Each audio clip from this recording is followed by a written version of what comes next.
Iwo Jima, February 19, 1945. Through the volcanic ash and smoke, Marine Sergeant William Hennehan's Sherman tank spots movement at 400 yards. A Japanese Type 97 Chiha medium tank emerges from concealment, its Sea-Omander confident his 47mm gun can engage the American threat. The engagement lasts exactly 8 seconds. Hennehan's gunner fires once.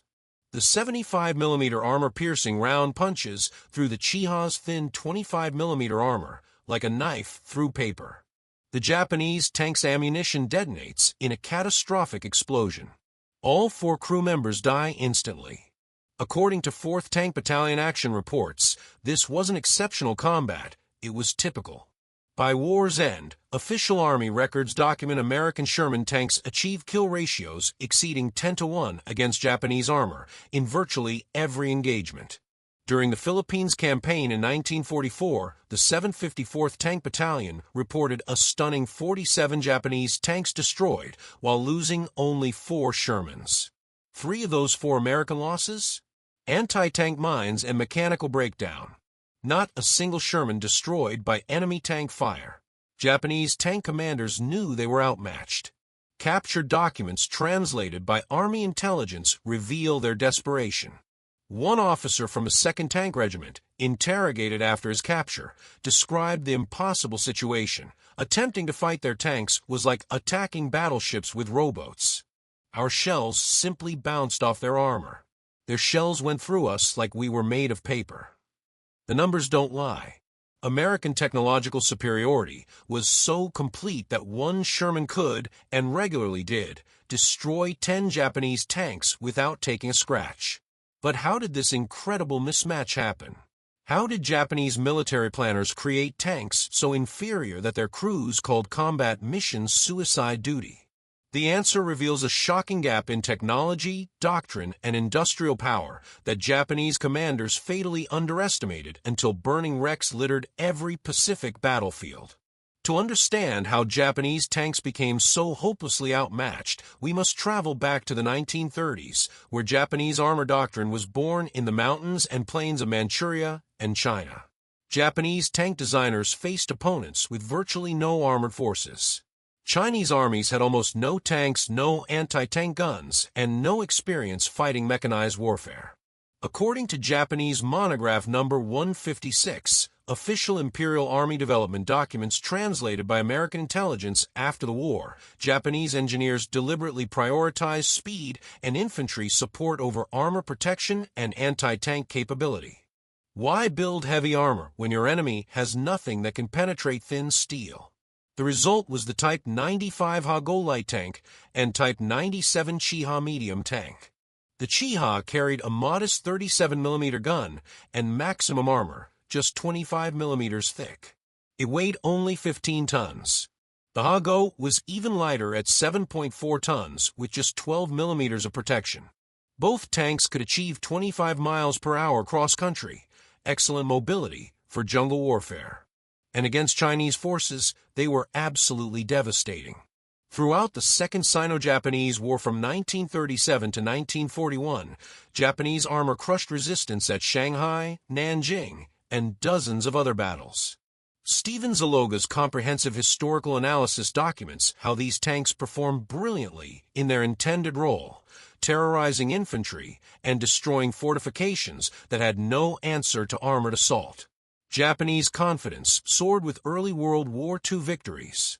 When their tanks spearheaded the invasion of Malaya in December 1941, British forces were utterly unprepared for tank warfare in jungle terrain. Imperial War Museum records document the shocking Japanese advance, 650 miles down the Malay Peninsula, in just 70 days. Singapore, Britain's supposedly impregnable fortress, fell in February 1942. In the Philippines, American forces fared no better. The small American tank force equipped with obsolete M3 Stuart light tanks was quickly destroyed or captured. A captured Japanese 4th Tank Regiment planning document from early 1942 reveals their growing arrogance. Our armor has proven superior in all engagements. The Americans have shown no capability to resist determined tank assault. By mid-1942, Japanese imperial headquarters reached a fatal conclusion documented in declassified strategic planning files. American armor will not be a significant factor in Pacific jungle warfare. Our lighter, more maneuverable tanks are better suited to the terrain. Every assumption was built on fighting enemies with no modern armor. Japanese commanders celebrated their invincibility while remaining completely ignorant of what was coming. American factories were already producing something Japanese tankers had never encountered, and it would turn their victories into a distant memory. December 7, 1941. As Japanese bombs rained down on Pearl Harbor, American armor forces in the Pacific faced a grim reality documented in Army historical records. They were catastrophically unprepared. The Philippines garrison had exactly 108 M3 Stuart light tanks mounting a 37mm gun barely more powerful than Japanese weapons. Modern medium tanks? Zero.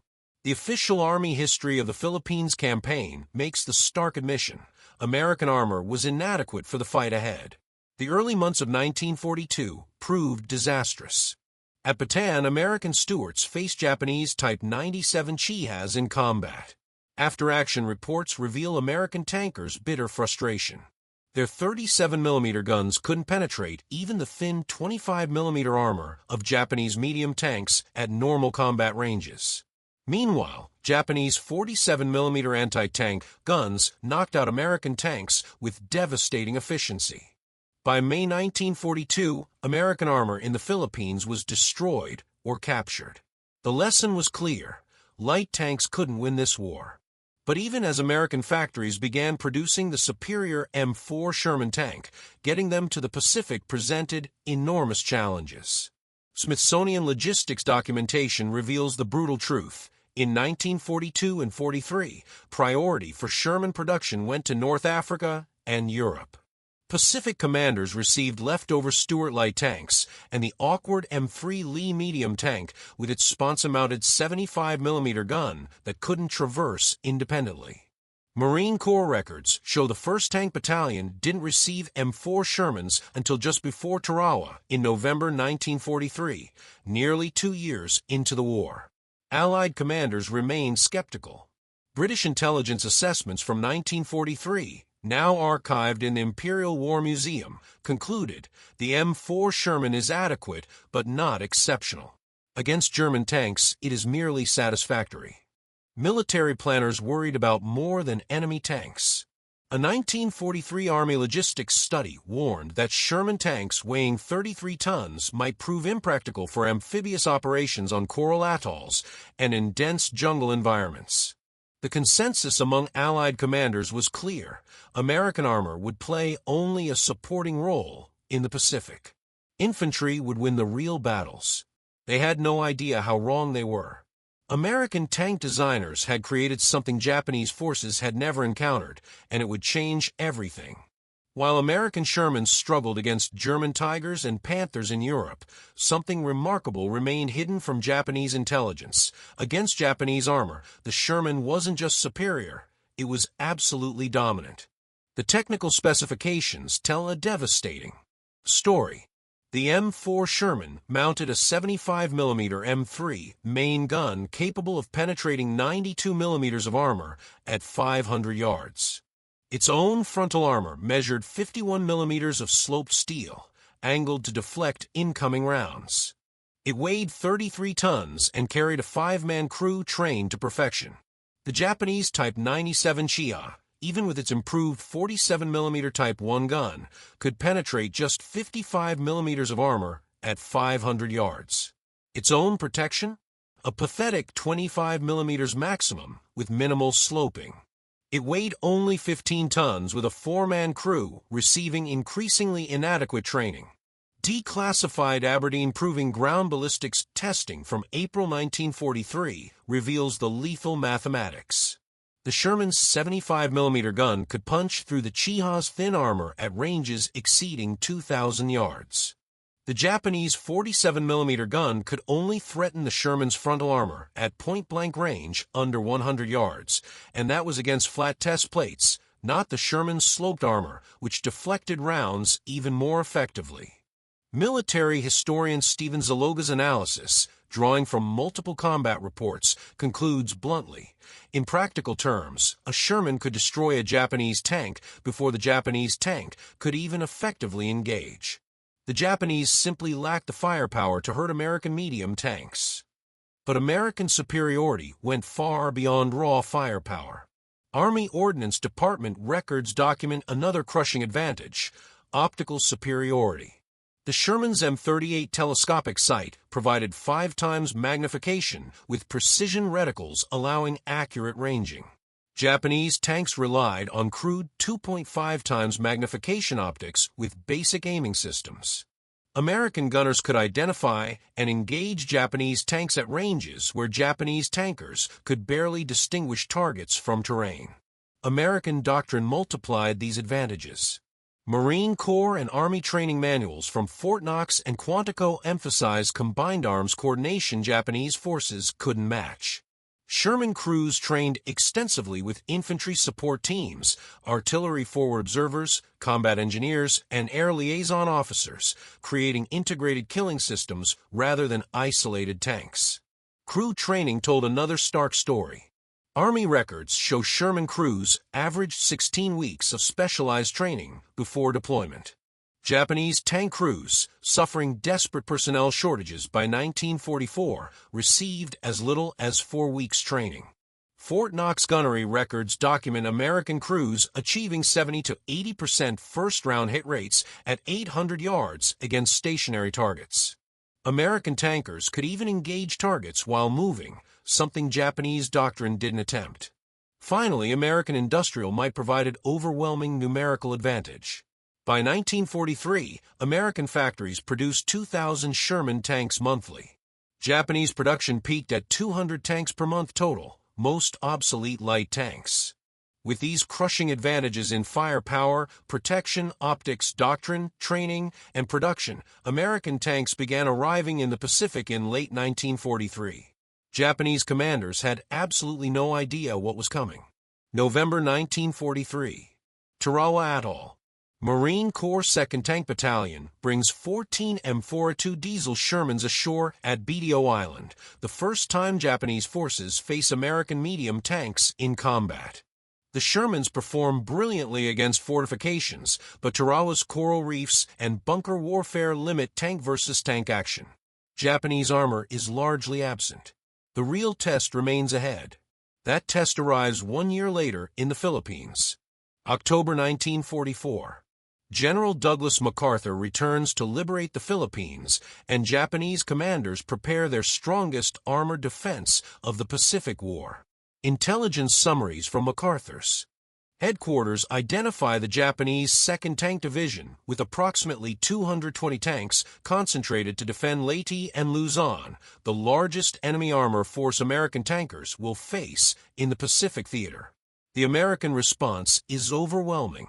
4 complete tank battalions, the 754th, 775th, 776th, and 777th, deploy entirely equipped with M4 Shermans. Marine tank battalions provide additional amphibious armor support. Total American tank strength exceeds 600 vehicles. Japanese Lieutenant General Tomoe Yamashita, commanding 14th Area Army, stakes everything on armored counterattacks. Captured planning documents reveal his aggressive strategy. A 2nd Tank Division operations order from October 1944 explicitly states, tank regiments will conduct immediate counterattack against enemy landing forces. Our armored forces will drive invaders back into the sea through aggressive offensive action. Japanese commanders make one fatal assumption. Interrogation reports of captured tank officers reveal they expect to face M3 Stuart Light tanks again, the obsolete vehicles they successfully engaged in 1942. Japanese intelligence has completely failed to understand the M4 Sherman's capabilities. They have no concept of its devastating firepower or impenetrable armor. October 20th, 1944.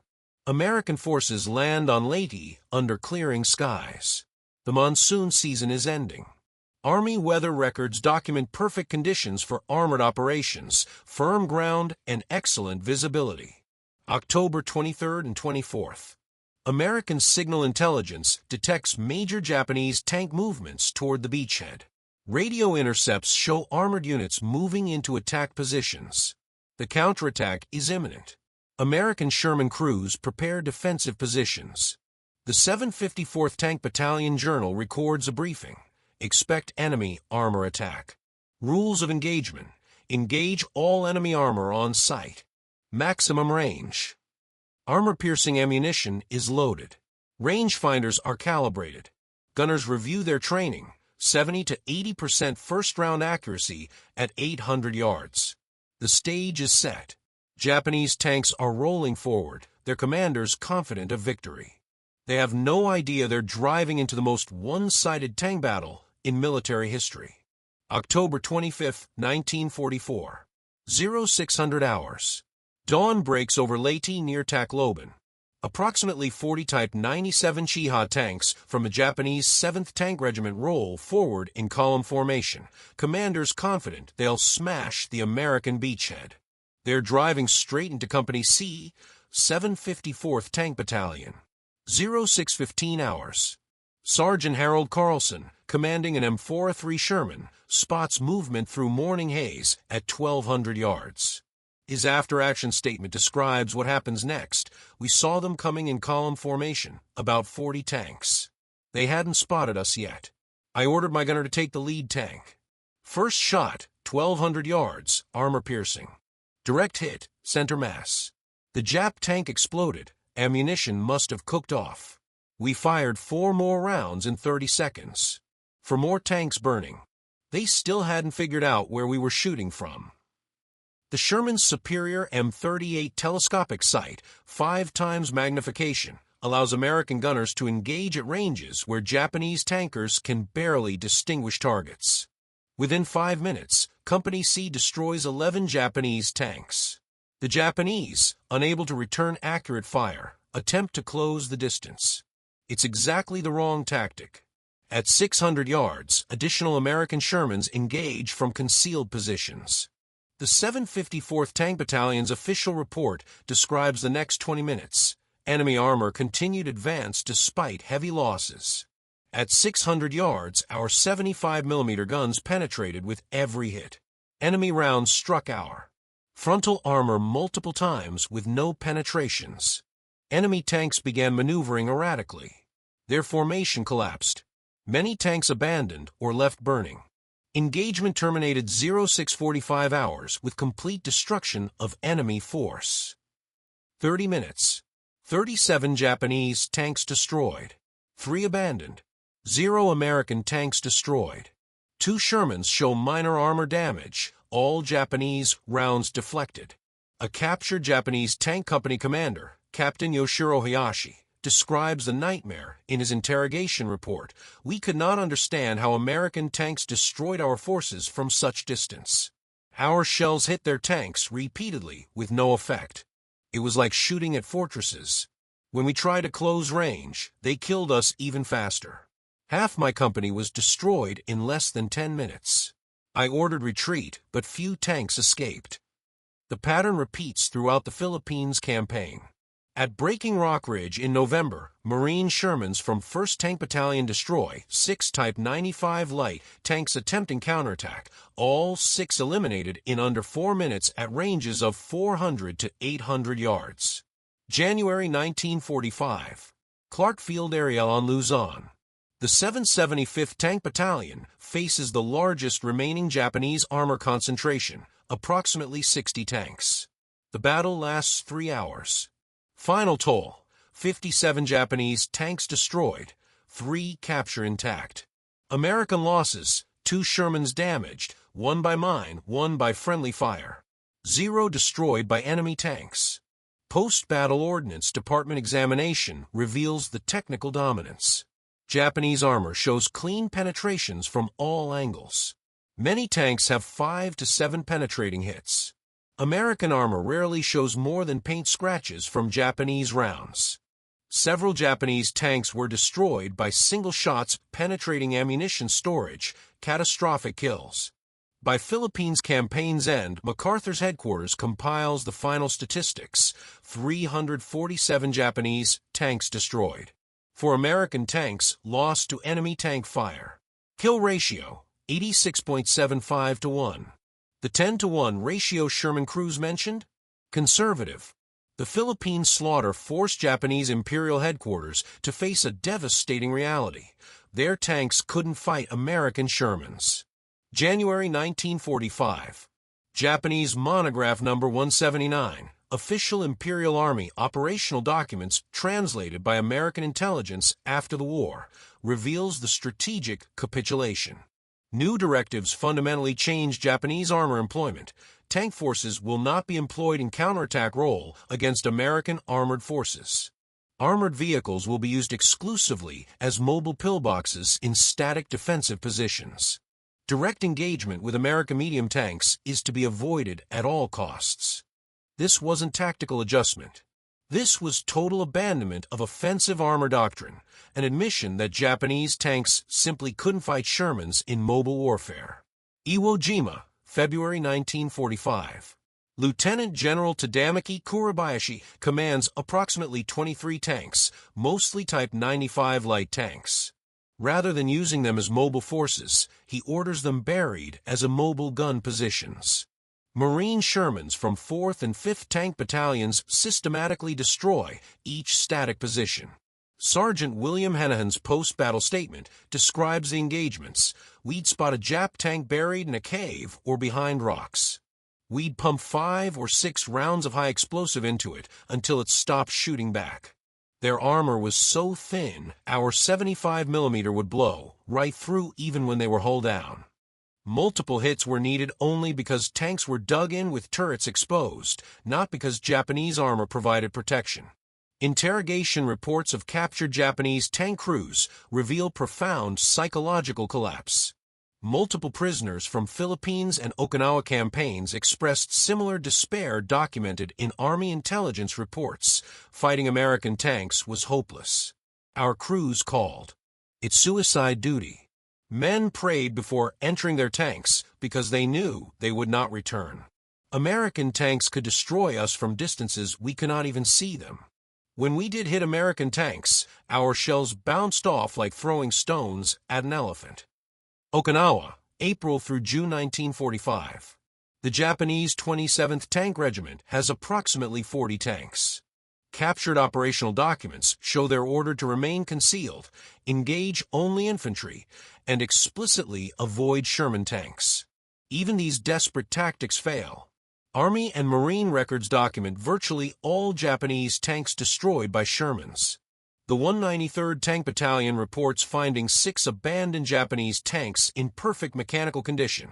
Crews fled rather than face American armor.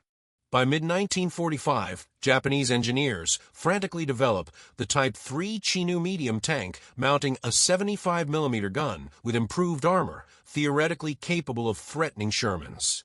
Only 166 are produced before war's end. Smithsonian records confirm none saw combat. They remained in Japan awaiting an invasion that never came. Post-war Army Armor School analysis summarizes the complete doctrinal collapse. Japanese armor transformed from offensive spearhead to static pillbox to abandoned equipment, total recognition of technological inferiority, and tactical helplessness. Sherman tank dominance fundamentally changed how American commanders fought the Pacific War. MacArthur's Chief of Staff reports from December 1944 document unprecedented operational freedom. Sherman battalions could operate independently with complete confidence. They faced no viable armored threat. This transformed American tactical possibilities. Sherman tanks could spearhead infantry advances without fear of armored counterattack. They could conduct independent exploitation operations deep into enemy territory. They could break fortified positions with impunity. They could support amphibious landings knowing Japanese armor posed zero threat. Marine Corps operational analysis from 1945 quantified the advantage. Enemy inability to conduct armored counterattacks eliminated the need for extensive armored reserves and defensive preparation. American forces could advance knowing enemy armor posed no significant threat, accelerating operational timelines by estimated 20 to 30%. 20 to 30% faster operations. That's the concrete strategic value of complete tank superiority. Army intelligence summaries from June 1945 documented broader psychological impact. Prisoner interrogations consistently revealed Japanese demoralization regarding inability to counter American armor. Japanese infantry described feeling helpless when Sherman tanks approached. They lacked effective anti-tank weapons and knew their own armor provided no protection. This significantly degraded defensive will. Logistics told another story. Quartermaster Corps records comparing Pacific and European theaters show Sherman losses in the Pacific were so minimal that replacement vehicles were rarely needed. Most losses came from mechanical breakdown or terrain obstacles, not enemy action. European theater operations required constant tank replacements due to German armor. Pacific operations didn't. At Okinawa, 10th Army operational planning documents show commanders confidently allocated Sherman battalions to independent missions across the island knowing Japanese armor was irrelevant. Marine and Army tank units freely supported infantry without concern for armored counterattacks, a luxury impossible against German forces in Europe. The tank imbalance contributed to Japan's impossible strategic situation. A captured Imperial Headquarters assessment from May 1945 acknowledged brutal reality. American material superiority in armor is so complete that conventional defensive operations are ineffective. Ground forces cannot maneuver against enemy armor. Only prepared underground. Fortifications and suicide tactics provide any resistance capability. This assessment directly influenced Japan's homeland defense strategy, abandoned mobile defense entirely for static underground positions and suicide attacks. Operation Downfall planning documents from July 1945 allocated over 2,000 Sherman tanks for the planned Japan invasion.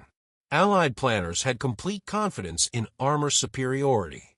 Japanese armor was militarily irrelevant. But Sherman dominance represented something more profound than operational advantages. It revealed the vast industrial and technological gap that doomed Japan from the start.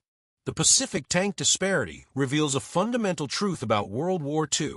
American industrial and technological mobilization created qualitative advantages that multiplied numerical superiority.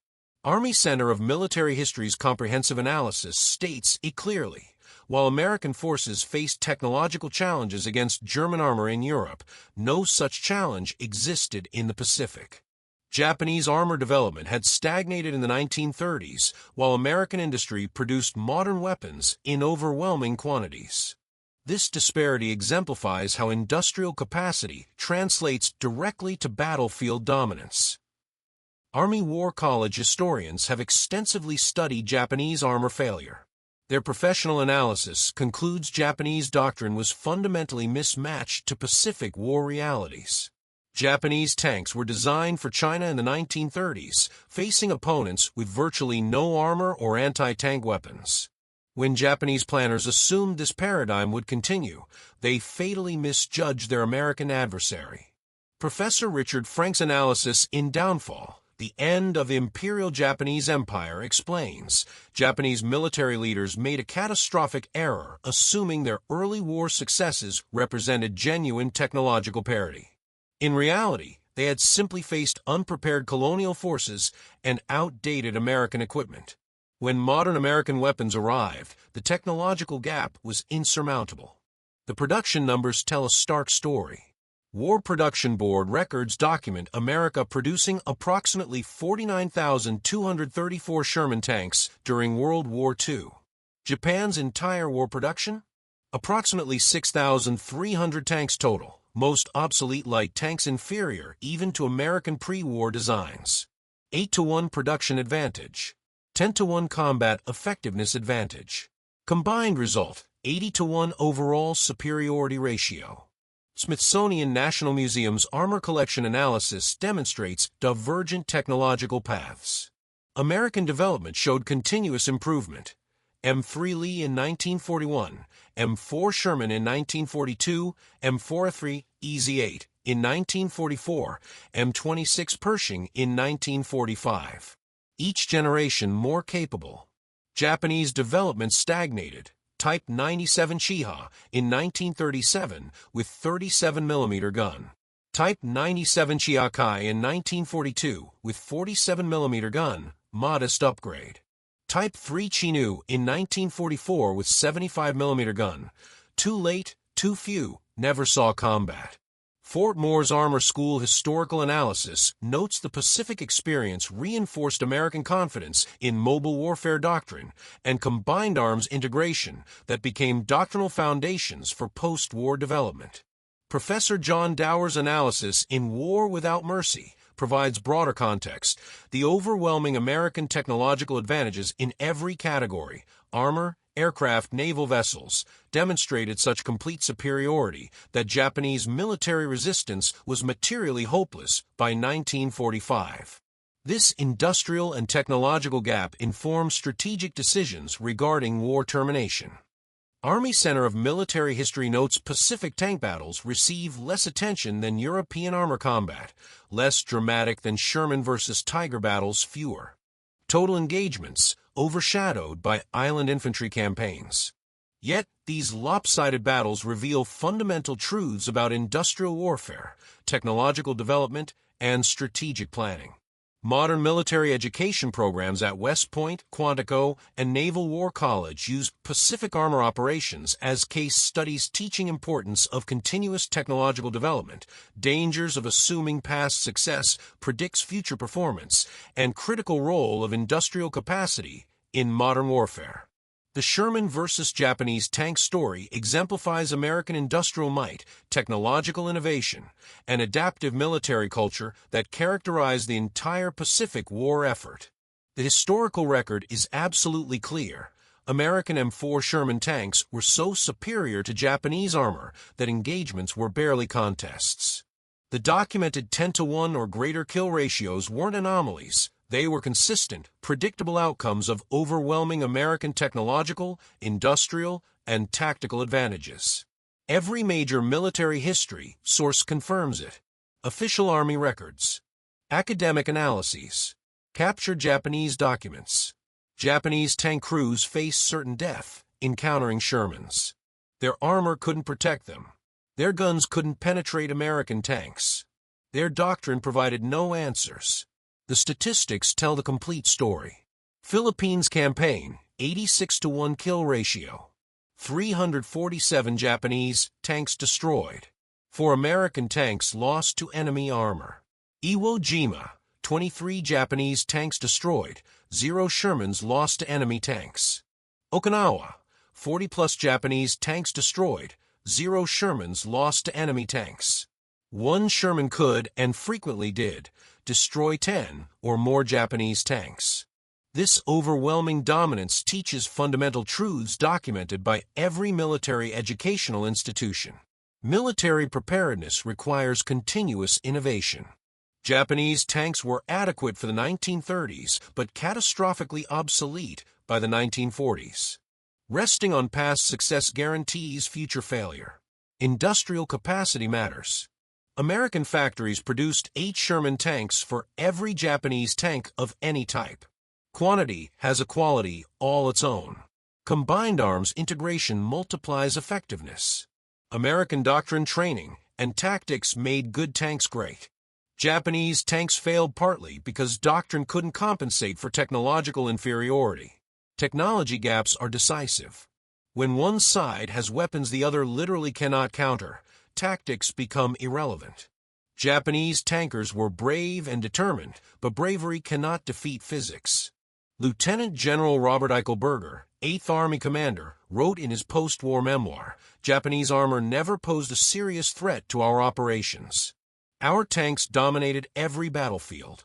This superiority freed our infantry and allowed aggressive operations that would have been impossible facing competent armored opposition."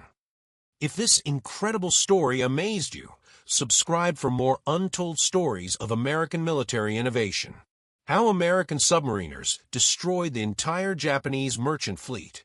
Why Japanese pilots called American carrier aircraft unbeatable.